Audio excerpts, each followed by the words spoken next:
என்னோட நேட்டிவை விசிட் பண்ணிட்டு திரும்ப சென்னை ரிட்டர்ன் வரும்போது இந்த ஒரு ஷாப்பை பார்த்து எனக்கு ஜியான் விக்ரம் சார் நடிச்ச தெய்வ திருமகள் படத்துல இருந்து இந்த சாக்லேட் ஃபேக்டரி தாங்க ஞாபகம் வந்துச்சு. விழுப்புரம் கிட்ட ஃபைனஸ்ட் ஊட்டி சாக்லேட் செல் பண்ற மோடிஸ்க்கு தான் இப்ப நம்ம வந்திருக்கோம். உள்ள போய் பார்த்தா அங்க ஏகப்பட்ட வெரைட்டிஸ் ஆஃப் சாக்லேட்ஸ் இருந்துச்சுங்க. இது எல்லாமே ஹேண்ட்மேட். ஹேண்ட்மேட் ஊட்டி சாக்லேட்ஸில் அப்படி என்ன ஸ்பெஷல்னு கேட்டிங்கன்னா, நம்ம யூஸ்வலாக ஸ்டோர்ஸில் வாங்குற சாக்லேட்ஸை விட ஸ்வீட்னஸ் ரொம்பவே கம்மியாக இருக்கும். அதோட குவாலிட்டியும் பிரமாதமாக இருக்கும்.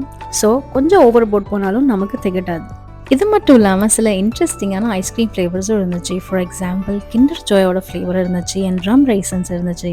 இதில் கொஞ்சம் வித்தியாசமாக இருக்குன்னு சொல்லிட்டு நான் ட்ரை பண்ண ஐஸ்கிரீம் தான் ரம் ரைசன். இங்கே நான் வாங்கினது என்னன்னு பார்த்தீங்கன்னா, என்னோட ஹஸ்பண்டுக்கு பிடிச்ச டார்க் சாக்லேட் அண்ட் எனக்கு பிடிச்ச அசார்டட் சாக்லேட்ஸ். இந்த அசார்டட் லிஸ்ட்டில் என்னோட ஃபேவரட் ரோஸ்டட் ஆல்மண்ட். இந்த ஷாப் எனக்கு ரொம்ப பிடிச்சது. நீங்கள் ட்ராவல் பண்ணும்போது இந்த ஷாப்பை விசிட் பண்ணிங்கன்னா கண்டிப்பாக ட்ரை பண்ணுங்கள். மறக்காமல் இந்த வீடியோவை லைக், ஷேர், சப்ஸ்கிரைப் பண்ணுங்கள் அண்ட் see you